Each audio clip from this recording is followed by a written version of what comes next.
Chapter 4. The Victorious Attitude. Making Dreams Come True.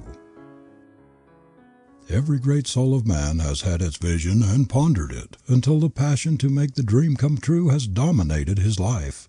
You will be what you will to be. Let failure find its false content in that poor world environment, but spirit scorns it and is free.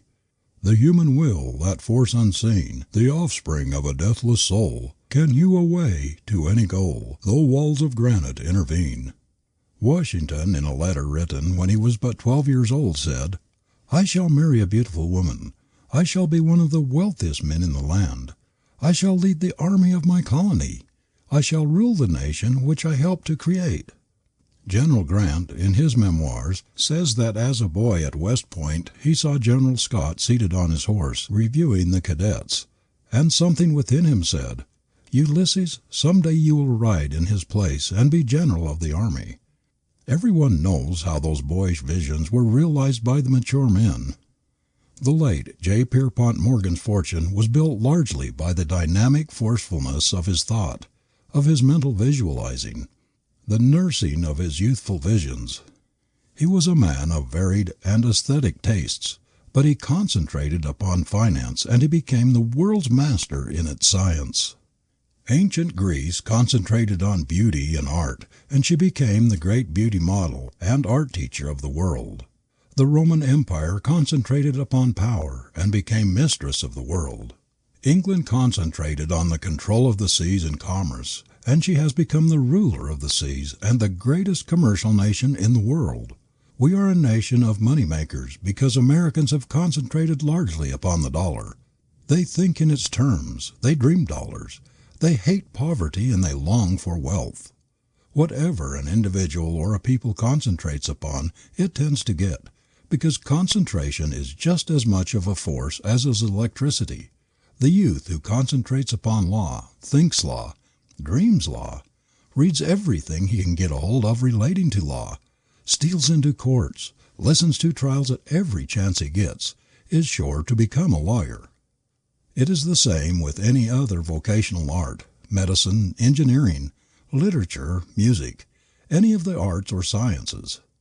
Those who concentrate upon an idea, who continue to visualize their dreams, to nurse them, who never lose sight of their goal, no matter how dark or forbidding the way, get what they concentrate on. They make their minds powerful magnets to attract the thing on which they have concentrated. Sooner or later they realize their dreams. What could have kept Ole Bull from becoming a master musician? Who or what could keep back a boy who would brave his father's displeasure, steal out of his bed at night, and go into the attic to play his little red violin, which haunted his dreams and would not let him sleep? What could keep a Faraday or an Edison, whom no hardships frightened, from realizing the wonderful visions of boyhood? If you can concentrate your thought and hold it persistently, work with it along the line of your greatest ambition, nothing can keep you from its realization. But spasmodic concentration, spasmodic enthusiasm, however intense, will peter out. Dreaming without effort will only waste your power. It is holding your vision, together with persistent, concentrated endeavor on the material plane, that wins. There are thousands of devices in the patent office in Washington which have never been of any use to the world, simply because the inventors did not cling to their visions long enough to materialize it in perfection. They became discouraged. They ceased their efforts. They let their visions fade, and so became demagnetized and lost the power to realize them. Other inventors have taken up many such near successes, added the missing links in their completion, and have made them real successes. "Get thy spindle and distaff ready, and God will send the flax," saith the proverb. If we could only take God's promises to heart, and do our necessary part for their fulfillment, no one would be unsuccessful or unhappy. If we were to send out our desires intensely, to visualize them until our very mentalities vibrated with the things we long for, and to work persistently in their direction, we would attract them. Everywhere there are disappointed men and women who have soured on life because they could not get what they longed for, a musical or art education, the necessary training for authorship, for law or medicine, for engineering, or for some other vocation to which they felt they had been called. They are struggling along in an uncongenial environment, railing at the fate which has robbed them of their own. They feel that life has cheated them, when the truth is they have cheated themselves. They never got the spindle and distaff ready that would have drawn them to the flax for the spinning of a happy and complete life web. They did not insistently and persistently send out their desires and longings. They did not nurse them and positively refuse to give them up. Above all, they did not put forth their best efforts for their realization. 3 things we must do to make our dreams come true. Visualize our desire. Concentrate on our vision. Work to bring it into the actual. The implements necessary for this are inside of us, not outside. No matter what the accidents of birth or fortune, there is only one force by which we can fashion our life material: mind. The bee and the snake draw material from the same plant. One transmutes it into deadly poison, the other into delicious honey. The power that changes the stuff into new substance is within the bee and the snake. Of 2 boys or 2 girls in the same wretched environment, one picks up an education, trains him or herself for place and power, while the other grows up a nobody. It is all in the boy or the girl. Each has similar material to work in. One transmutes it into gold, the other into lead. 2 sailors force the same breeze to send their boats in opposite directions. It is not the wind, but the set of the sail that determines the port. The power that makes our desire our vision. A reality is not in our environment or in any condition outside of us. It is within us. There is some unseen, unknown, magnetic force developed by a long-continued concentration of the mind upon a cherished desire that draws to itself the reality which matches the desire. We cannot tell just what this force is that brings out the thing we long for out of the cosmic ether and objectifies it, shapes it to correspond with our longing. We only know that it exists. The cosmic ether everywhere surrounding us is full of undreamed potencies, and the strong, concentrated mind reaches out into this ether, this sea of intelligence, attracts to its own, and objectifies the desire. All human achievements have been pulled out of the unseen by the brain, through the mind reaching out and fashioning the wealth of material at its disposal into the shapes which matched the wishes, the desires of the achievers. All of the great discoveries, great inventions, great deeds that have lifted man up from his animal existence have been wrought out of the actual by the perpetual thinking of and visualizing these things by their authors. These grand characters clung to their vision, nursed it until they became mighty magnets that attracted out of the universal intelligence the realization of their dreams. Most revolutionary inventions have evolved from a flash of thought. The sewing machine, for example, started with a simple idea, which the inventor held persistently in his mind until through his efforts the idea materialized into the concrete reality. Elias Howe used to watch his wife making garments, sewing far into the night, and it set him to thinking, questioning whether such drudgery was really necessary. As he watched her busy needle fly back and forth, he began to wonder if this same work, which it took his wife so long to do, could not be done with less labor and in half the time by some sort of mechanical contrivance. He kept nursing his idea, thinking what a splendid thing it would be if someone could relieve millions of women from this toil, which frequently had to be done at night after a day of hard work.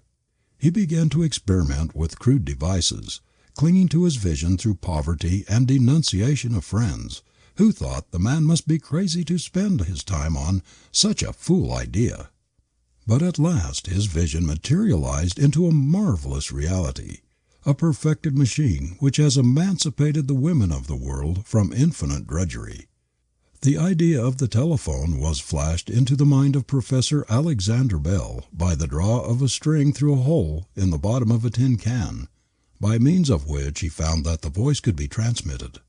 The idea took such complete possession of the inventor that it robbed him of sleep, and for a time made him poor. But nothing could rob him of his vision or prevent him from struggling to work it out of the visionary stage into the actual. I lived near Professor Bell in the next room. Indeed, while he worked on his invention, I saw much of his struggle with poverty, heard the criticisms and denunciations of his friends, as he persisted in his visionary work until the telephone became a reality without which modern business could not be conducted. All of Edison's inventions, those of every inventor, have been wrought out of the same principle that gave us the sewing machine and the telephone. They all started in simple ideas, in dream visions which were nursed and worked into actualities. According to Darwin, the desire to ascend into the heavens preceded the appearance and development of the eagle's wings. It is said our different organs and functions have been developed from a sense of need of them, just as the wings of the eagle developed from a desire to fly. The brain cells grow in response to desire. Where there is no desire, there is no growth. The brain develops most in the direction of the leading ambition, where the mental activities are most pronounced. The desire for a musical career, for instance, develops the musical brain cells. Business ambition develops that part of the brain which has to do with business. The cells which are brought into action in executive management, in administering affairs, in money-making. Whenever we make our demand upon the brain by desire, that part responds in growth. For years a poor country boy builds air castles of his future. He visualizes the great mercantile establishment over which he is to preside. The ridicule of his family and of young companions cannot daunt him or blur the bright vision he sees away in the distance. He continues to nurse his vision, and behold, out of the unknown, unexpected resources come, and soon he finds himself an office boy in a great mercantile house in the city of his dreams. He watches everything with an eagle eye. He absorbs information and ideas. He is alert, active, energetic, resourceful, and in a few months he is promoted, and then again promoted. He attracts the attention of the head of the establishment, who calls him into his private office, tells him that he has had his eye on him for many months, and that he believes he is the youth he has been looking for to manage the business. He gives him a little stock. The business prospers still further under his management, and in a few years the new manager is made a full partner in the house which he entered as an office boy. This is the flowering out of his dream, the objectifying of his vision, the matching with reality his youthful longings. His brain has been continually developing along the line of his vision, drawing to him the material to make it real. A poor girl, the daughter of humble people in Maine, who thought that to become a public singer was an unforgivable sin, could not in the beginning see any possible way to realize the dream she held in secret, but she kept visualizing her dream, nursing her desire, and doing the only thing for its realization her parents would allow, singing in a little church choir. Gradually the way opened, and one step led to another, until the little Maine girl became the famous Madame Nordica, one of the world's greatest singers. No matter if you are a poor girl away back in the country, and see no possible way of leaving your poor old father and mother in order to prepare for your career, don't let go of your desire. Whether it be music, art, literature, business, or a profession, hold on to it. No matter how dark the outlook, keep on visualizing your desire, and light and opportunity will come to enable you to make it a reality. Whatever the Creator has fitted you to do, He will give you a chance to do, if you cling to your vision and struggle as best you can for its attainment. Think of the Lillian Nordicas, the Lucy Stones, the Louisa Alcotts, the Mary Lyons, the Dr. Anna Howard Shaws, the thousands of women who were hedged in just as you are, by poverty or forbidding circumstances of some sort, yet succeeded in spite of everything in doing what they desired to do, in being what they longed to be. Take heart and believe that God has given you also all implements divine to shape the way to your soul's desire. If you are a boy on a farm and feel that you are a born engineer, yet see no possible way to get a technical education, don't lose heart or hope. Get what books you can on your specialty, Cling to your vision. Push out in every direction that is possible to you. It may take years, but if you are true to yourself, your concentration on your desire, your pushing toward it, will open a door into the light, and before you know it, you will be on the road to your goal. The Washingtons, the Lincolns, the Faradays, the Edisons, the men who have done most for their country and for humanity have had to struggle as hard as you are struggling to attain their heart's desire. The opportunities for boys and girls to bring out whatever the Creator has implanted in them are 10 to 1 today to what they were 100 or 50 or even 25 years ago. The great danger in our time is not lack of chance or opportunity, but of losing our vision, of letting our ambition die. Most of us, instead of treating our desires, seriously trifle with them as though they were only to be played with, as though they could never be realities. We do not believe in their divinity. We regard our heart longings, our soul yearnings, as fanciful vagaries, romances of the imagination. Yet we know that every invention, every discovery or achievement that has blessed the world began in a desire, in a longing to produce or to do a certain thing, and that persistent longing was accompanied by a struggle to make the mental picture a reality. It is difficult for us to grasp the fact that ambition, accompanied by effort, is actually a creative power which tends to realize itself.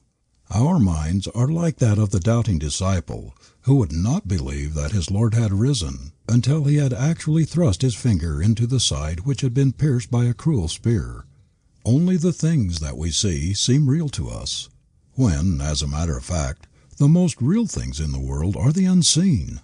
We never doubt the existence of the force that brings the bud out of the seed, the foliage and the flower out of the bud, the fruits, the vegetables from the flower. It is invisible. We cannot sense it, but we know that it is mightier than anything we see. No one can see or hear or feel gravitation, or the forces which balance the earth and whirl it with lightning speed through space, bringing it round its orbit without a variation of the 10th of a second in a century. Yet who can doubt their reality? Does anyone question the mighty power of electricity because it cannot be seen or heard or smelled? The potency of our desires, of our soul longings, when backed by the effort to make them realities, is just as real as is that of any of the unseen forces in nature's great laboratory. The great cosmic ether is packed with invisible potentialities. Whatever comes out of it to you comes in response to your call. Everything you have accomplished in life has been a result of a psychic law, which consciously or unconsciously you have obeyed. Do not make the mistake of thinking that the way will not be open because you cannot now see any possible means of achieving that for which you long. The very intensity of your longing for a certain career, to do a certain thing, is the best evidence that you have the ability to match it, and that this ability was given you for a purpose, even to play a divine, a magnificent part in the great universal plan. The longing is merely the forerunner of achievement. It is the seed that will germinate if nurtured by effort. If, however, you stop at sowing the seed, you will get just about as much harvest as a farmer would get if he should sow his seeds without preparing the soil, without fertilizing or cultivating it, or keeping down the weeds. It is the blending of the practical with the ideal that brings the harvest from the seed thought. You must keep on struggling toward your ideal. No matter how black and forbidding the way ahead of you, just imagine you are carrying a lantern which will advance with you and give you light enough for the next step. It is not necessary to see the end of the road. All the light you need is for the next step. Faith in your vision and persistent endeavor will do the rest. There is no doubt that if we do our part, the divinity that has created us, given us an appointed place and a work in the plan of the universe, will bring things out better than we can plan or even imagine. Send out your wishes, cherish your desires, force out your yearnings, your heart longings with all the intensity and persistency you can muster, and you will be surprised to see how soon they will begin to attract their affinities, how they will grow and take tangible shape, and ultimately become actual things. Fling out your desires into the cosmic ether boldly, with the utmost confidence. Therein you will gather the material which shall build into reality the castle of your dreams. The trouble with us is that we are afraid to do this. We fear that fate will mock us, cast back to us our mental visions empty of fruition. We do not understand the laws governing our thought forces any more than we understand the laws governing the universe. If we had faith in their power, our earnest thoughts and efforts would germinate and bud and flower just as does the tiny seed we put into the earth. Think how the seed must be tended and nurtured before it will give forth the new life. See how the delicate bud has to be coaxed by the sun and air for many months before it pushes its head up through the tough sod to the light. Suppose it were afraid to make the attempt and should say, "It is impossible for me to get out of this dark earth. There is no light here. I am so tender the slightest pressure will break me and stop my growth forever. The only way out of my prison is to push up through this tough sod, and it would take a tremendous force to do that. I would be crushed, strangled, before I got halfway through." But the sun beckons, coaxes, encourages. The bud is moved into attempting the impossible, and behold, a few days it rears its tender head above what it considered the great enemy of its progress. The dark sod, the very thing which it thought was going to make its future impossible, becomes its support and strength. The very struggle to get up through the soil has strengthened its fiber and fitted it to cope with the elements above, with the storms it must meet. Just like this tender plant, you may be hemmed in by seemingly unsurmountable obstacles. You may not see a ray of light through the sod of hard, forbidding circumstances. But hold your vision and keep pushing. In your struggle you will develop strength. You will find sunshine and air, growth and life. You may be shut in by an uncongenial occupation and tempted to lose heart and give up your dreams because you can see no other way to better yourself. This is just the time to cling to them and to insist that they shall come true. Without knowing it, you may be just in the middle of the sod, and if you keep pushing where you are, in season and out of season, you will come to the sunlight and the air, to freedom. There is no human being who doesn't have some sort of a chance. If your present position cramps you, if it does not give you room to express yourself, you can make room by filling it to overflowing, by doing your work as well as it can be done, by keeping your mind steadfastly fixed on the ladder of your ascent. In your mind, you make the stairs by which you ascend or descend. Nobody else can do it for you. The master key which will unlock that cruel door that keeps you back is not in the hand of fate. You are fashioning it by your thoughts. Your next step is right where you are, in the thing you are doing today. The door to something better is always in the duty of the moment. The spirit in which you do your work, the energy which you throw into it, the determination with which you back up your ambition, these, no matter what opposes, are the forces that unlock the door to something better. If you hold to your vision and are honest, earnest, and true, there is nothing that can stand in the way of its realization. I have never known a person who was dead in earnest in his efforts to gain his heart's desire who has not finally reached his goal. No great, insistent, persistent, honest longing backed by downright hard, conscientious work ever comes back empty-handed. Desire is at the bottom of every achievement. We are the product of our desires. What we long for, strive for, the vision we nurse, is our great life shaper, our character molder. Very few can realize the close coordination which exists between their visions, their mind pictures, and the actual accomplishments of their career. If I were asked to name the principal cause of the majority of failures in life, I should say it was the failure to understand this, to grasp the relation of thought to accomplishment. The gradual fading out of one's dreams, the losing of one's vision may be traced to this cause. When we first start out in life we are enthusiasts. Our vision is bright and alluring, and we feel confident we are going to win out, that we shall do something distinctive, something individual, unusual. But after setbacks and failures we lose heart, and faith in our vision dies. Then we gradually awaken to the fact that our ambition is beginning to deteriorate. It is not quite as sharply defined as formerly. Our ideals are a trifle dimmed, our longings a trifle less insistent. We try to find reasons and excuses for our lagging efforts and waning enthusiasm. We think it may be due to overwork, because we are tired and need a rest, or because our health is not quite up to standard, and that by and by our former intense desire to realize our dreams will return. But the whole process is so insidious that before we realize it, our fires, for lack of fuel, are quite burned out. Our grip on our vision was not strong enough. We did not half understand its mighty power, when firmly and persistently kept in mind, to help us to our goal.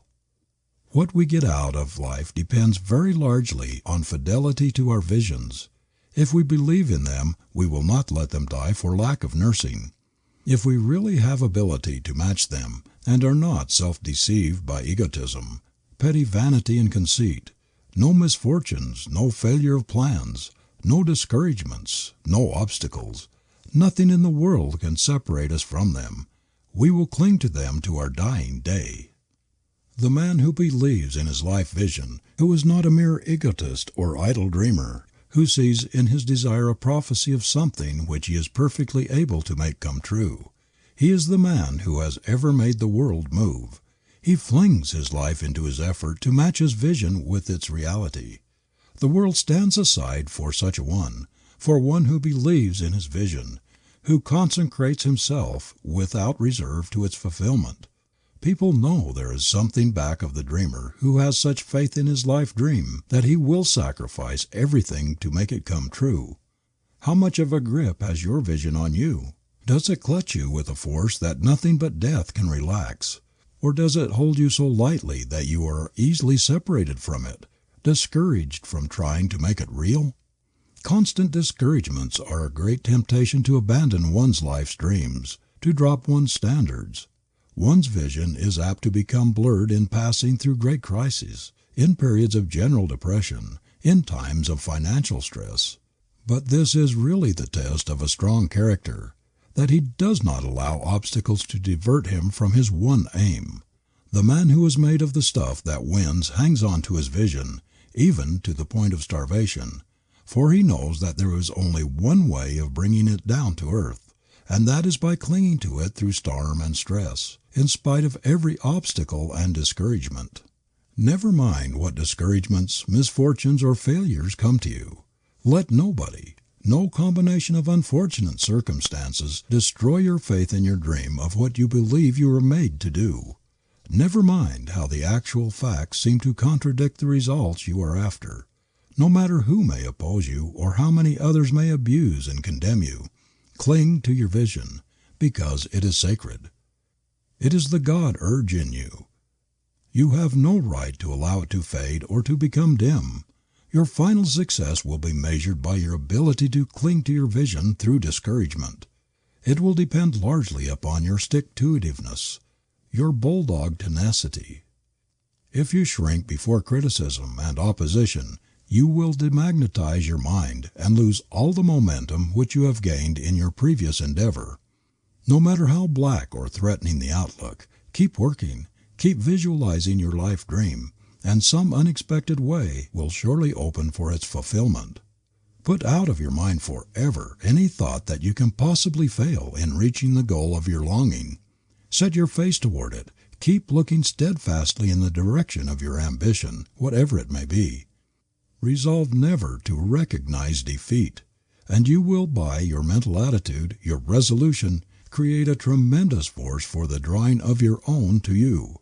If you have the grit and stamina to stick, to persevere to the end, if you persistently maintain the victorious attitude toward your vision, victory will crown your efforts. End of chapter 4.